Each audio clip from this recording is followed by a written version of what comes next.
नमस्कार, मैं हूँ प्रतिभा और आज हम होली के वास्तविक स्वरूप के बारे में, जो कि वैदिक यज्ञ से जुड़ा हुआ है, जानते हैं। वैदिक विज्ञान में होली का वास्तविक स्वरूप क्या है?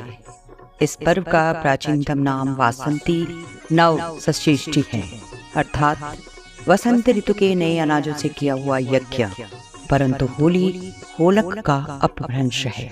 यथा तृणाग्नि भ्रष्टार्थ पक्वशमी धान्य होलक, अर्ध पक्वशमी धान्य तृण भ्रष्टाच होलक, होलिको अल्पानिलो मेद कफ दोष क्षमापः, अर्थात तिनके की अग्नि में भुने हुए अधपके शमो ध्यान फली वाले अन्न को होलक कहते हैं। यह होलक वात पित्त कफ तथा श्रम के दोषों का शमन करता है।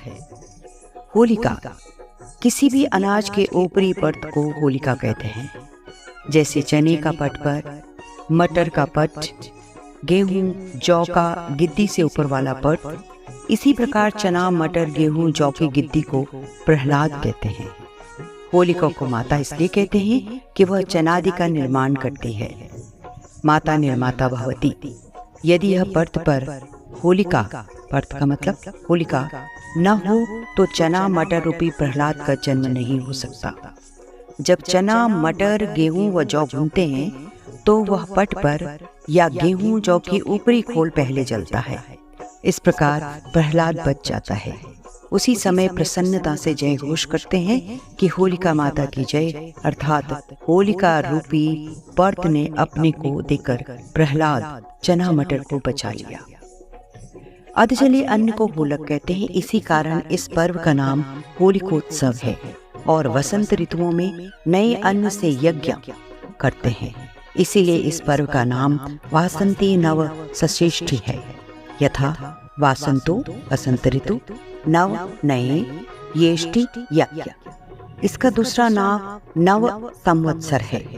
मानव सृष्टि के आदि से आर्यों की यह परंपरा रही है कि वह नवान्न को सर्वप्रथम अग्निदेव और पितरों को समर्पित करते थे, तत्पश्चात स्वयं भोग करते थे। हमारा कृषि वर्ष भी दो भागों में बटा है, वैशाखी और कार्तिकी। इसी को क्रमशः वासंती और शारदीय एवं रबी और खरीफ की फसल कहते हैं। फाल्गुन पूर्णमासी वासंती फसल का आरंभ है।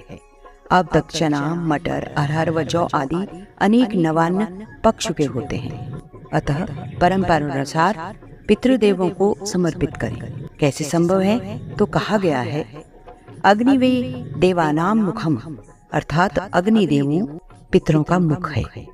जो अनादि शकल्यादि आग में डाला जाएगा वह सूक्ष्म होकर पितरों और देवों को प्राप्त होगा।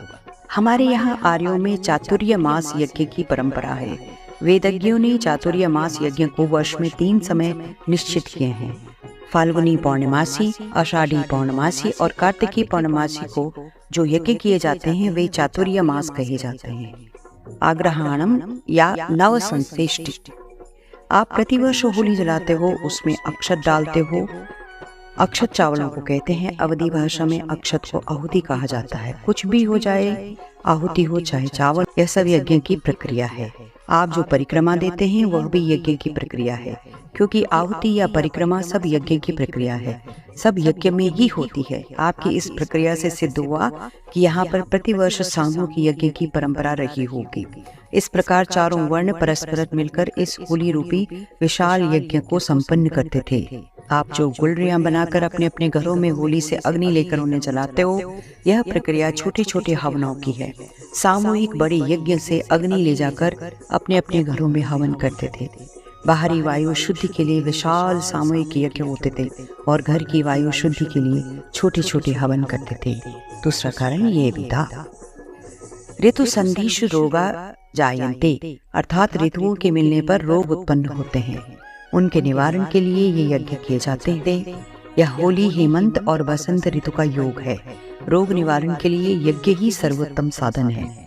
अब होली प्राचीनतम वैदिक परंपरा के आधार पर समझ गए होंगे कि होली नवान्न वर्ष का प्रतीक है। होली उत्सव यज्ञ का प्रतीक है। स्वयं से पहले जड़ और चेतन देवों को आहुति देने का पर्व है।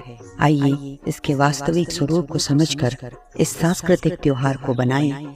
होलिका दहन रूपी यज्ञ में यज्ञ परंपरा का पालन करते हुए शुद्ध सामग्री तिल, मूंग, जड़ी बूटी आदि का प्रयोग कीजिए। आप सभी को होली उत्सव की हार्दिक शुभकामनाएं।